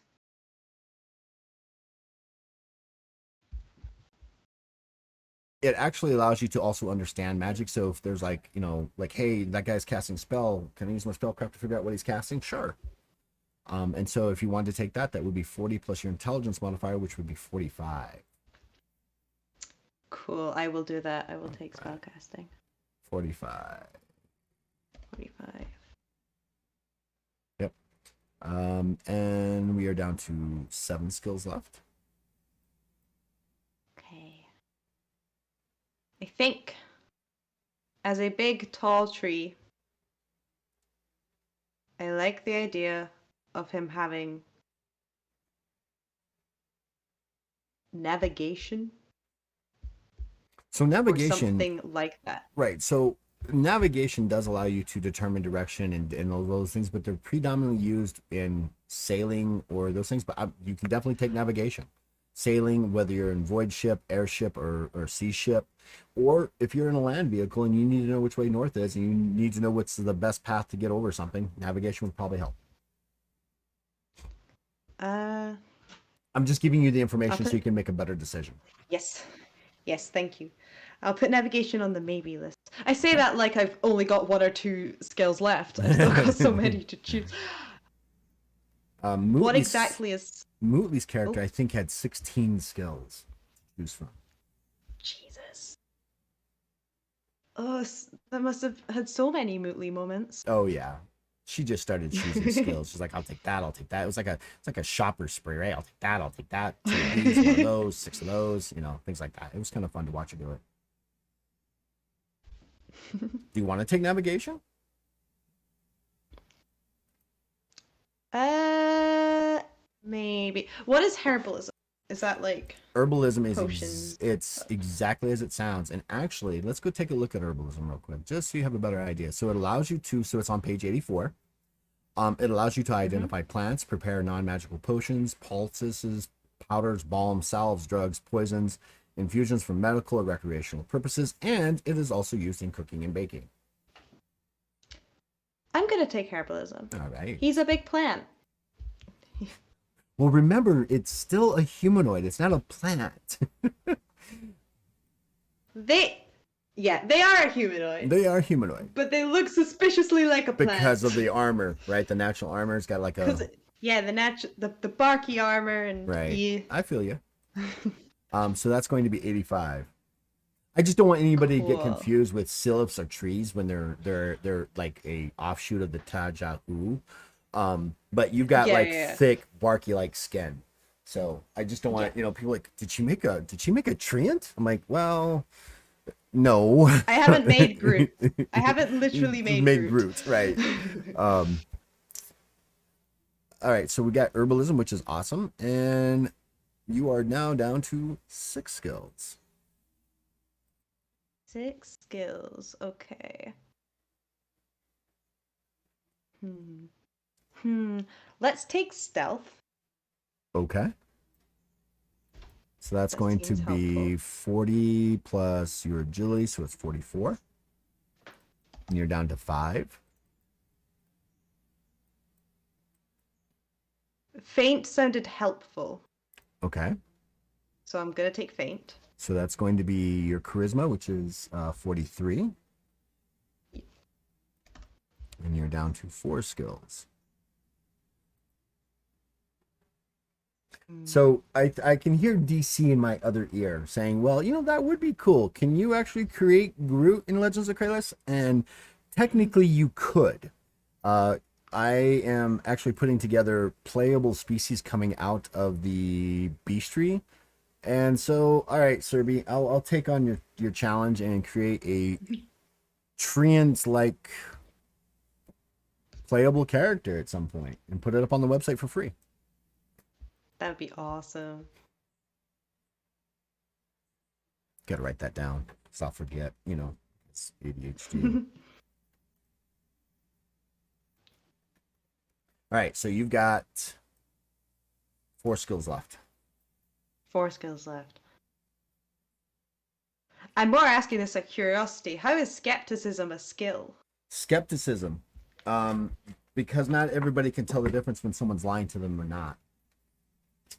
I see. Skepticism. It's one of those things like so. Um, because you don't know me, D&D, if I told you that I was a 10th degree black belt in Amara Taido, would you believe me? I, you know what? I would. I'm a very gullible person. I would Make your believe you. make your skepticism check, and that's what that's for, I see. right? That's cool.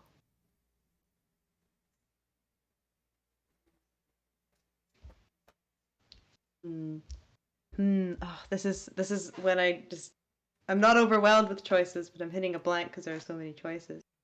Hmm.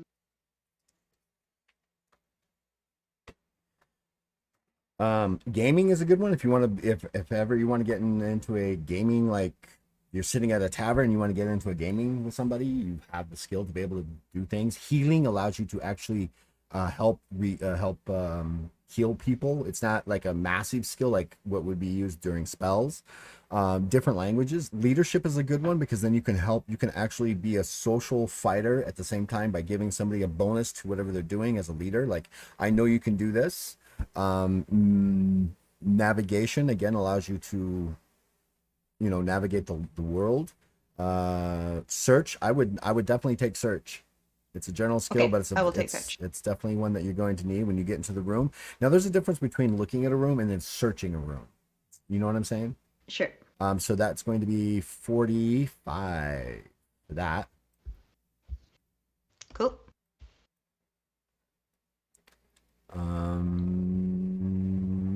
And you're down to 3 skills. I take it animal handling is also exactly what it says in the tin.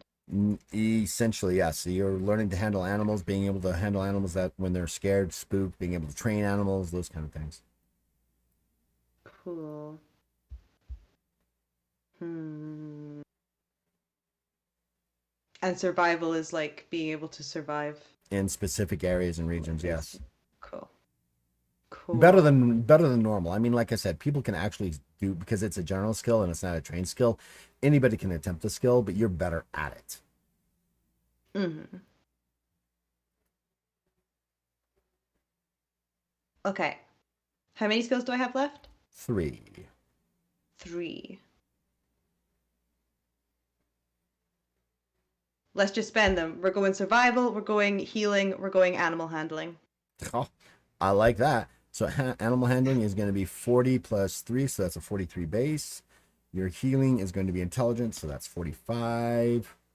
And then your survival is wits, which is going to be 43 as well. And we are done. Did it. In choosing skills and abilities is probably the most taxing because there's so many cool options, right? Mm. But it allows you to do those kind of things. All right, so we are 85% done with your character for the most part. All right, so I'm going to allow you to read up on these skills offline, right? And Sure. hopefully we'll be able to catch you in a game with the G with if you whenever you have a chance, maybe you can join the game, plot doctor, out of print, and freelancer. I'd love, and I know you're really busy, but I just want to make sure that you have an open invitation to, even if it's a one Thank shot with you. them, you're always welcome to come in and join us. Thank you so much. So we are now going to choose your abilities. So you're a combat ability, Cool. and and because we were talking about indexes. So on page 94 is the beginning of the master ability list index. This Okay. breaks down skill abilities by their focus type and what page number they're on. So this is for people Oh, like wow. me who are really, who know what they're doing. And they're like, you know what, I want this particular skill or this particular ability. Okay, it's on page whatever, and I can just go there, right? Since you're starting off new, we're going to keep it simple. We are actually going to go to page 99, and this is the totality of the combat abilities index. Now, offline, you and I were discussing you being able to like sense vibrations around you, and you helped me rewrite a specific ability called and it's actually a general ability. So you can either choose to go with a combat or you can choose to do this other ability. Um, and it's on. I went too far. I always do that. It's on general. It's going to be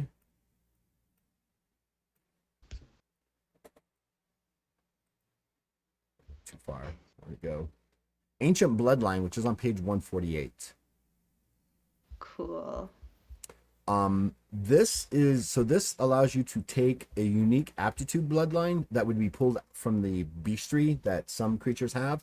And of that particular one, the one that we were looking at was seismic sense, which allows you to, as long as you're touching the ground, you can have a better feel of things, of what's going around you. And I would probably even say, as long as you're touching, whether it's the ground or a tree or a building, you'd be able to pick up these vibrations and stuff. Anything a vibration could shake, Right, really. right.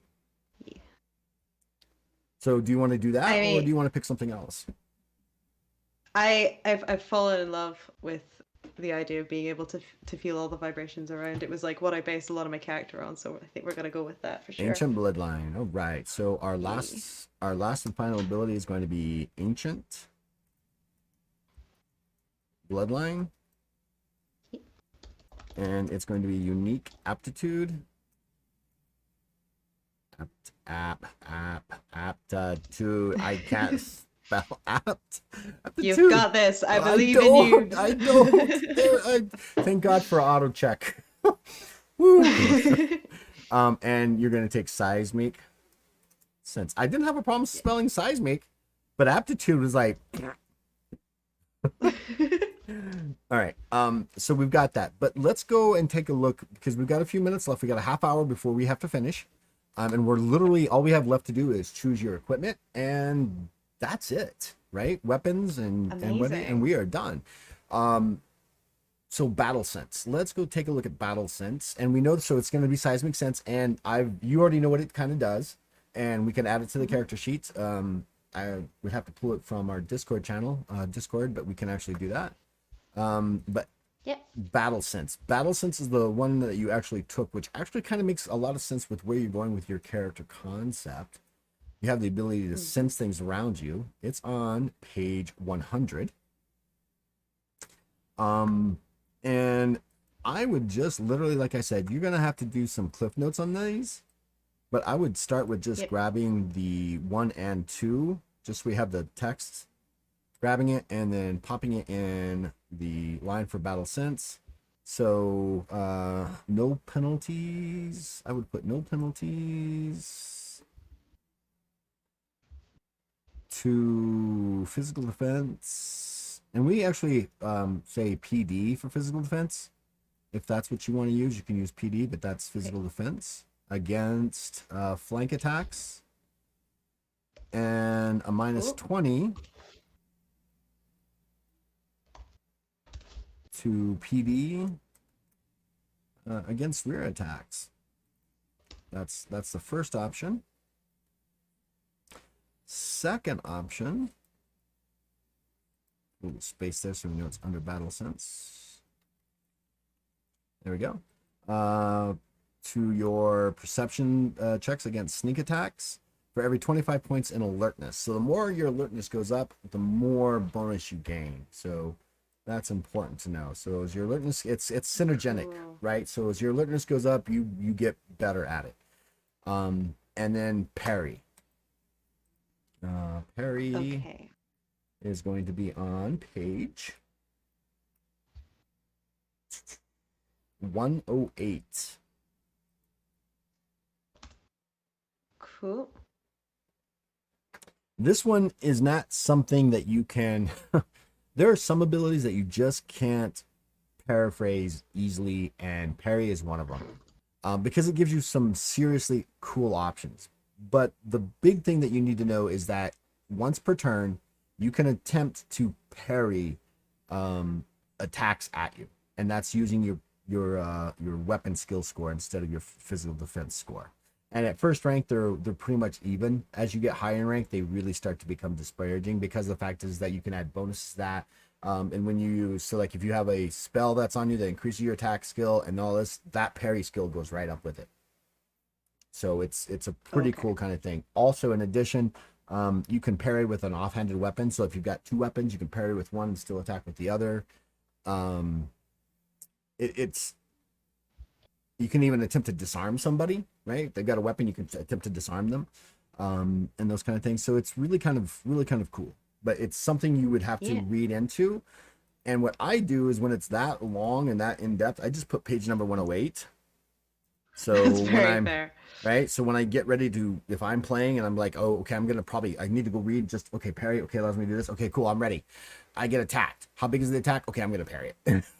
This is what happens. Yeah. Right. It's kind of like being prepared for spells in a sense, but it's on page 108.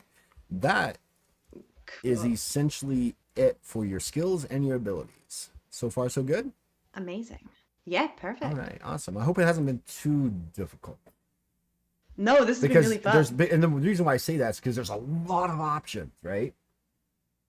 Yeah, that is, I mean, like, I think anyone who's joined my live streams on TikTok knows that I get very overwhelmed by a lot of options, but the way you've laid it out is in nice little steps, so it's not too overwhelming. You've Awesome. really helped me through it. Oh, great. All right, so now we are finishing up. We are going to go to page. I don't want to even guess on this one. I think it's like two. No, it's 161. See, I was even off. So page 161 is where we're going to start choosing your equipment and how much money you've got. Cool.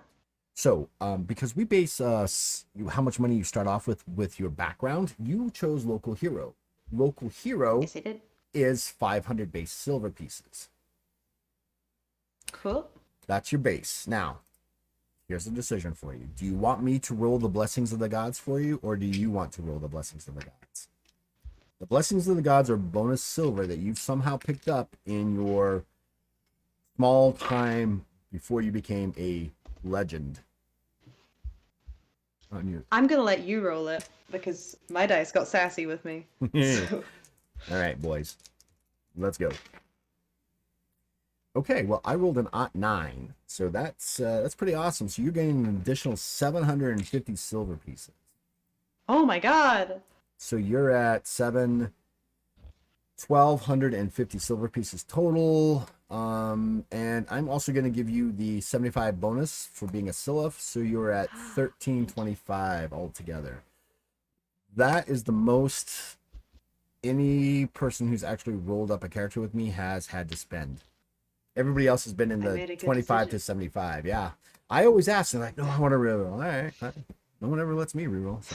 So you have 1,325 silver pieces. And this is going to be important for you to be a warrior.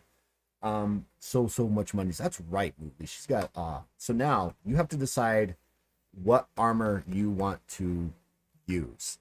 Even though you have a lot, Okay. remember, weapons cost a lot, armor costs a lot. Um, you could start with Brigandine armor. It gives you a armor absorption of 12, but it's 900 silver pieces, and that would really like it'd leave you with 425 silver pieces left, and then you've still got weapons to buy, your basic equipment to buy, and being old school, and I mean like old school kind of D&D. When I mean old school, because I like to show it off, I'm talking old school. Oh, we're talking old We're school. talking old school, right? Ooh. And I've even got the chainmail rules to actually play the game, which you need, by the way. A lot of people don't know that you Wow. need the chainmail rules to actually play that. Some of them do. Remember, she wanted to buy an interstellar spaceship. No.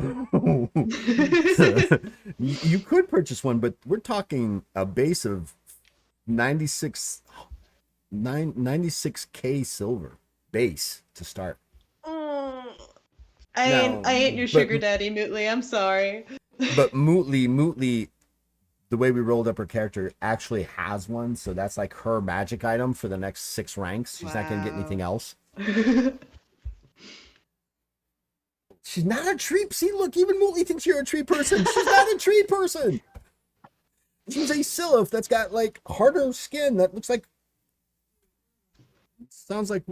wood. And her bio cybernetic engineer mouse. Yes, that's her other character. Amazing. We will just become Groot and Rocket. Well, not only Groot, but you will become literally Groot, Rocket, and her Jakara, her Jakara Void Pirate. So you've got, Oh my god. yeah. So literally, you've got the beginnings of the Guardians of the Galaxy right there. We really do. You really do. Now with Serby actually challenging me to create a species of sentient tree light plant life forms, which I can do. We've got a couple things in there. You literally could probably play Groot. Wow. Thanks, CB. All right. Equipment. I would go Right. with Yeah. I would go with the most that you can purchase right now, which would be ring armor. That's 300 silver pieces. It gives you a base absorption 11, and with your natural armor, it's a 21 total, which is Cool. awesome. Let's You do can take that. some serious hits. So we're going to go here. So we're going to go to your front character, your first character page. We're going to go to your armor and Hmm. defense. And we're going to type in ring armor Yep. there. Your armor absorption is 11, and so you have a total. So whenever you play with us, your Hmm. total armor absorption at first rank is going to be 21 total. Yep. Okay. Now there are certain things that ignore armor, but never ignores natural armor unless it's specific. So some weapons actually ignore armor, but can never truly ignore natural armor unless it specifically says ignores natural armor. Okay. So Amazing. like if you get shot with a pistol, it ignores your armor but doesn't ignore your natural armor because it's a thicker skin. Hmm. Okay. And so then we're down what, 300 did I say? 300? So we're down to Yep. 300. 1025 silver pieces. There we go for that. That's your armor. Now we decided not to go with shield because you want to do a big heavy weapon, right? Yep. Okay. So starting, and like I said, I'm old school. So page 168 is the listing of the weapons in a weapon table, which gives you all the stuff that you need for weapons. Oh boy, big table. That's just page 1. Page 169 has the remaining of it. I find tables to be easy to actually display information easier, and then you just get to have to Yeah. know these things, right? Instead of having to read through all the stuff. So you want to do a big heavy weapon. Well, one of the most Yes. awesome weapons that a lot of people do end up using is called the Imperial Sword. It is essentially a 6 foot to 7 foot long sword based weapon. It's a two-handed weapon that does a significant amount of damage when you hit with it. And it's on page 169 under swords, and it's called the Imperial Sword. It has a cost of 500 silver Oh, I pieces see it. though. So it's an expensive sword. It's because it's forged out of it's you know what a claymore is, right? Yes, I know what a claymore Imagine is. imagine a claymore being an additional 2 feet long and an Oh, additional wow. 3 inches thick. It's a big boy. It's a big boy. That is a big boy. I mean, it is 15 Hmm. pounds in weight. But it's not the heaviest weapon. No, the Vajra is the heaviest weapon, and that's actually because it's a dual bladed imperial sword for all intents and purposes. And the blades are It's shaped a in like a dual. lightning shape and curved at the ends. Oh, that's pretty sick. Yeah, and it has a special Hmm. thing there. You have to have a certain weapon skill to actually be able to use it. Ah, okay.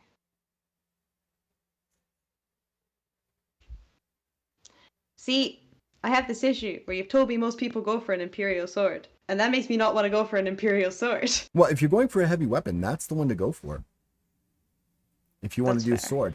However, there is a another heavier weapon, and you can also go like on page 168. There are larger weapons there, like the Great Club, the Imperial Club, that do certain things. There's even one that's one of my favorite weapons. It's called the Meteor Hammer, and to get the full effect of it, you actually have got to take the fighting style Meteor Hammer, because Meteor Hammer is this heavy, or these two heavy objects at the end of a 15-foot long chain that allows you to whip it around, and you can do some serious awesome things with it. But you have to be able to use it effectively. You have to have fighting style Meteor Hammer. I see. Otherwise, it's just a big heavy. It's a big heavy object at the end of a chain. That's fair. Hmm. Hmm. You know what? I need to not be such a hipster. Let's go for the Imperial sword. So there is another weapon there, and it's Oh. huge, it's heavy. It is literally a whip chain. Ooh. It is right. So it's heavy. It's 15 feet long, It doesn't do a lot of damage though, but it's literally a heavy chain that goes down in links and size of links until it gets to a very small link at the end that you can use to hit with. It's just Oh, there that's so cool. if you want to use it. And it is a two-handed weapon because of the size of it to get it to go around and whip it. But it's a two-handed weapon, and it can get kind of like if you're in a small space, you can't use it. And that's true for any of the large weapons, like Imperial Sword. Uh, it cannot, like the Imperial Swords cannot be used to attack through a space occupied by a friend or foe. So you have to attack what's in front of you and not beyond. You couldn't attack, like if a friend was in front of you, you couldn't attack around them because you need such a huge space to swing the weapon. Mm. We're going for the whip chain. All right. Let's do it. Whip chain. All right. So what we're gonna do here is we're gonna go up to the top, and we're gonna do whip. Well, let's double check something. I just want to make sure it is a strength based weapon. Fantastic. Whip chain in your type, and also down at the very bottom in the skill, put whip chain CHN. That's what I would use. That way I know what it is. It has a attack skill of 56 with it. It has a base damage of 4. You're going to do bonus damage of 6 because of your strength. And what's cool about this weapon, it's got some cool things to it. Zoom in here for everybody at home. The whip chain has an increased critical range. So normal critical ranges for everybody is aught 1 through aught 5. Because of this, your critical range is aught 1, so 1 through 10. If you roll an aught 1 through 10, you do critical damage with it. You hit somebody, and the critical damage dice explodes. So every time you roll a 10 when you're rolling your critical determined dice, it explodes. So Ziggy, the session before this last session, did 31 successes worth of damage because his critical explosion dice just exploded and exploded. It was, Oh my god. yeah, he literally destroyed whatever was in front of him. Its strike range is, I lost it here, is 15 feet. Cool. And special notes. So what I would suggest doing if you're on page 168, go to the chain weapon and highlight the 2H, A10, E15, and 0. Okay. Okay. And then put that in the special notes. And I'm going to explain to you what those do. Okay. So 2H means two-handed. A10 means it ignores 10 points of armor. So when you hit something, you ignore 10 points of its armor and do damage.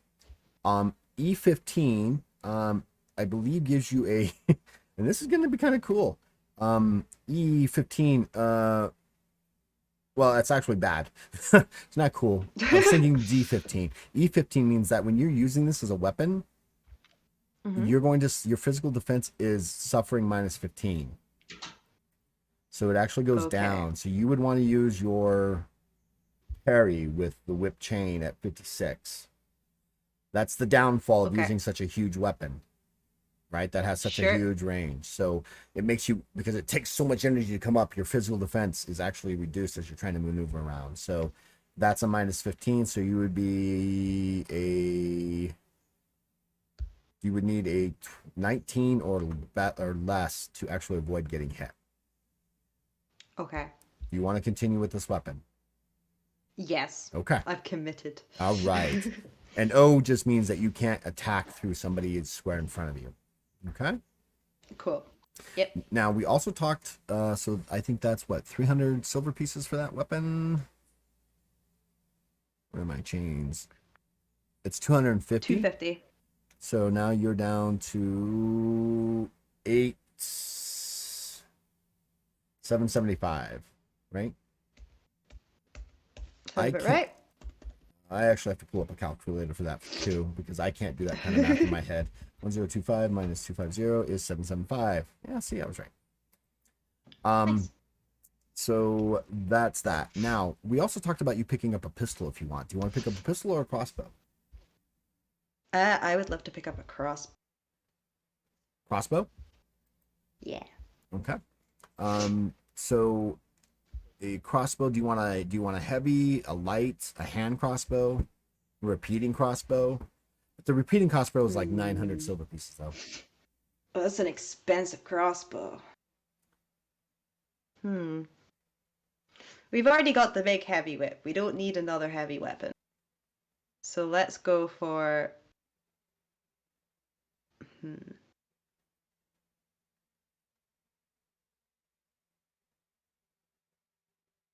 Let's go for the hand crossbow. No, let's go for the light crossbow. Light crossbow. Yeah.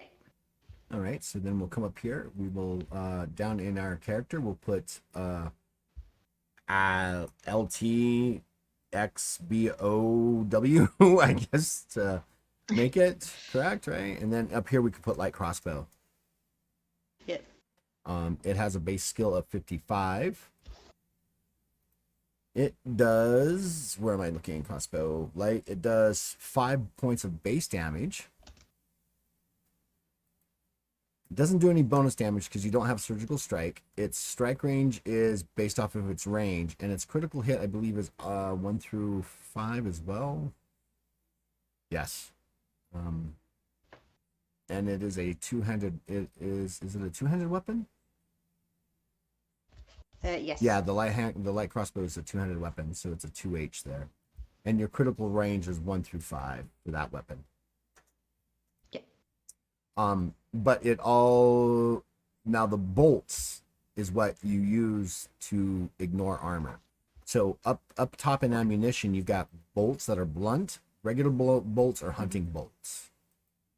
And so, like for 15 hunting bolts, it's 50 silver pieces for 15 of them.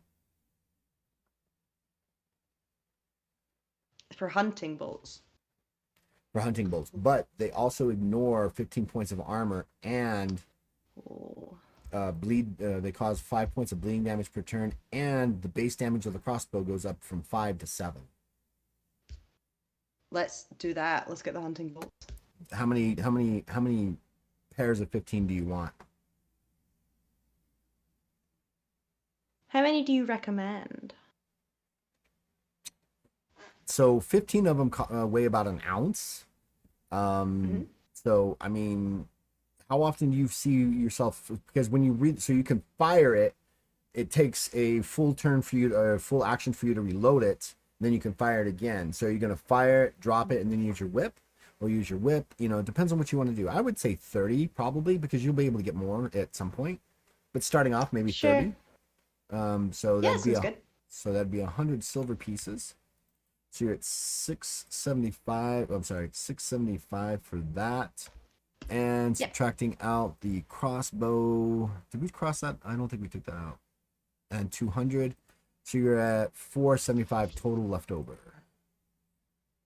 Cool. And then on your equipment, what I would do is in backpack, just so you have 30 hunting crossbow bolts, and that's on Yeah. your third page of your character sheet. Yeah. All right. Anything else you want to buy weapon wise? I think I'm good. Weapon wise, I think that's enough Okay, awesome. So what we for need now. to, what we have for now. So what we need to do here now is in your special notes. It's like I Mhm. said, it's two-handed, and in your special notes you get a +2 um, base damage, BD base. I forget. So base damage from Mhm. bolts, and you gain an A15 and a B5. Does that all fit? That all fits. Yay! So when you're using this crossbow with these bolts, these hunting bolts, it ignores the bolts themselves. Ignore 15 points of armor and cause 5 bleeding, and your base damage goes from 5 to 7. Cool. Okay, all right. We are essentially done. We have one last thing for you to do. On Amazing. page again, I'm old school and I like lists. Page 182. Here we go. This is all the adventuring gear that you can choose to purchase. Oh my gosh. Okay. Or on page 189 are adventuring packs that we've built Oh, we for, love a good adventuring so pack. you don't have to, but if you want to go through and purchase extra items after you purchase this, go for it. Makes your character that much, gives you a little, oh, I want this, right? So one person literally purchased a I think it was a watch. Literally picked up, purchased a watch so they'd know what. I'm like, why? Because I want to know what time it is. I'm like, all right, that's for me. Fair enough. So, which pack do you Hmm. want? So you've got 400 silver pieces left, 475 silver pieces left. You can afford everything except the survivalists and the void runners pack Void and Runner. the engineers pack. Sorry, the engineers pack. Oh, yeah. Hmm.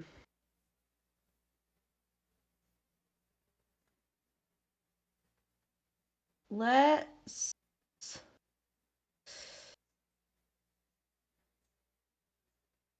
We'll be basic. We'll go the standard pack. That seems like the most well-rounded pack. All right. So we'll just go down there and we will just grab the whole thing, including the weight, copy that, go Yep. to our character sheet, go to our third sheet, go to the second line, and just paste that bad boy in. Boom. And subtract your, was it 250? 250. Yep. So we are at 100. 225. Is it 225? We're on 475. Yeah, I think you're right. Calculator. 475 minus 225. It's 250. 250. Wait, hold on. I went the wrong way. Yeah, No. it's 225. You've done it already. I went the wrong direction with that. Yeah, so so it's 225 left over in silver pieces. And your character's done. Cool. Wow.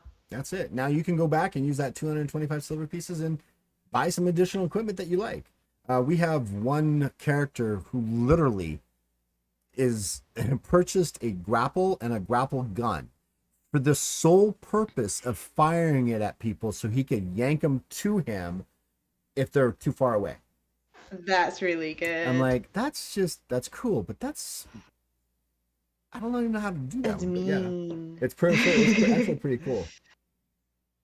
That's really good. Right. So what Okay, do let's. you want to do now,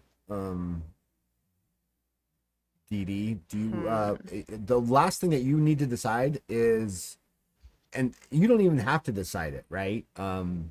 It would be gender, if any.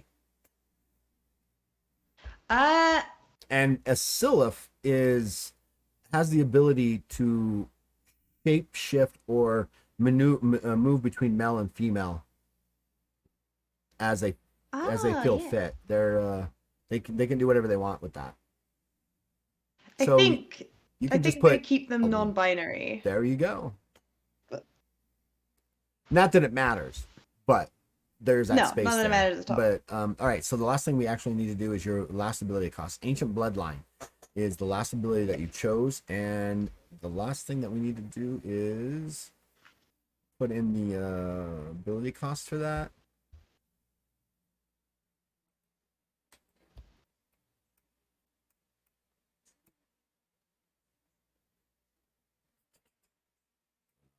Not over far enough.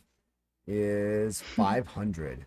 So we put 500 in there, and since I broke the character sheet, your total merit cost for you to go to second rank is 2,500 merit. Okay. Mootly, are you calling me out? Did I miss use a pronoun? I don't think I did. Did I? No, I mean, you've been using she more than they, I'm so sorry about whereas that. I would prefer them more than Yeah, she. I know you like they more. I'm pretty chill about it. But I like to try to be respectful on that end, and that's why I try to call people by their names. But you revert back Sure. to quick things quickly, and that's my fault, and I apologize. No, it's okay. I am okay with it. Ah, I see. drunk. Oh, so Serby's the one where they used she, and Mootly's like, oh, watch it. Emily's pronouns. And that's important because that's part of your identity, and that's important for all of us to make sure we recognize and do that. So we've got like 2 minutes left. What do you think What do I think of my character of or the the specific? system, rolling up a character? Tell it to me meanly, or I whatever. I really like this system. It's, I will admit, a lot more maths heavy than systems I usually play, but that's not a bad thing. Um, I love what you've done with it. Everything makes it's this is very in the weirdest way possible. It's like taking bits of D&D that didn't make sense to me and you've made it make sense. Stuff like having things based on size makes so much sense. Like having, I love all the world building you put into like the languages and the suggested names and the way things are based on like archetypes. And I love that you've gotten rid of alignments and fixed alignments. Oh, Because I don't I know. I don't agree, know if I'm not a I've big fan of alignments. I don't know if I fixed alignments, but I've made it what I wanted it, what I felt was better, right? Because in the I think world, it's improved. well, thank you. I appreciate that. In the world around us, there are people that do good things and bad things.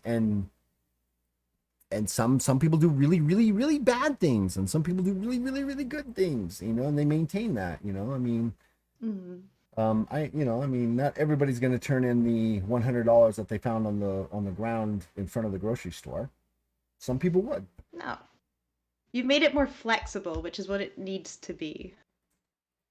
Because I think the D&D one's a bit too set in ways, whereas you've made it nice and like vague enough that it more fits the Brilliant. morally vague world we live in. So yeah, I love it. And I love what you're doing with making it more accessible, for sure. Like, I think it's really cool what you're Well, doing. thank you. I do appreciate that. And I've worked very hard on trying to do that, and I've made a lot of adjustments, and I've taken a lot of time to make sure I've got it set. So, to be honest with you, I want to make sure it's as inclusive as possible on its core rules.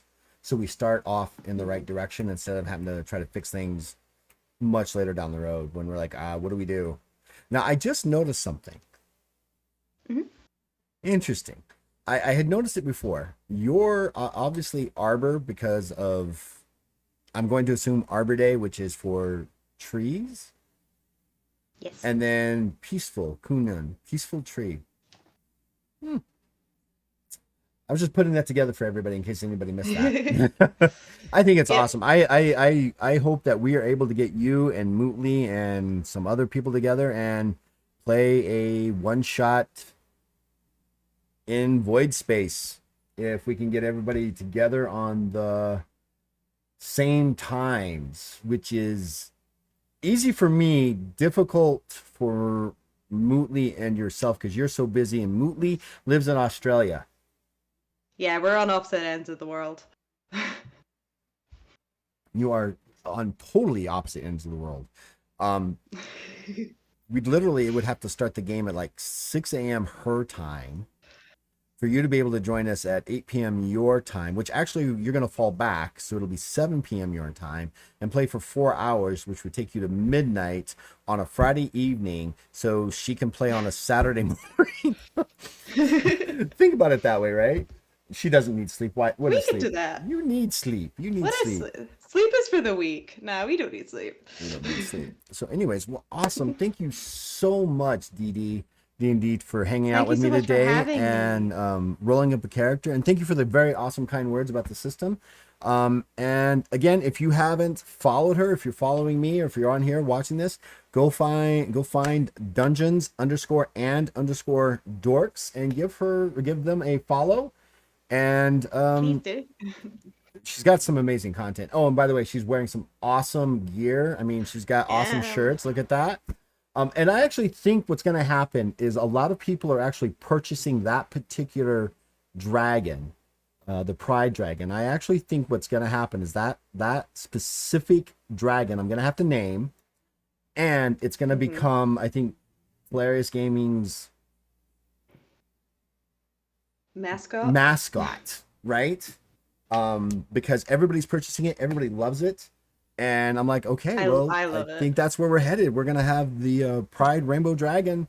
That's a spirit dragon, and we're gonna have to name it. So we're gonna have to probably put up a poll someplace, maybe on TikTok, and see what names people come up with. That would be really fun. How did you not know they? Oh, here, let me help you with that, Mootley. Let me help you with that. Let me give you this. In fact, I don't know even know if you've actually been to the website there, Mootley. Um, let's see here. Get on it, Mutley. Get in the game. You gotta present with pride.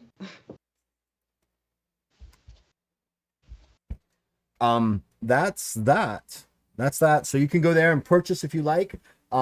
I think that it will be printed in Australia, so you should get it sooner than it being shipped from the United States. It took the plot doctor 4 months to get his, even though D&D only took what, 2 weeks to get it. Yeah, it It was was not long at crazy. all.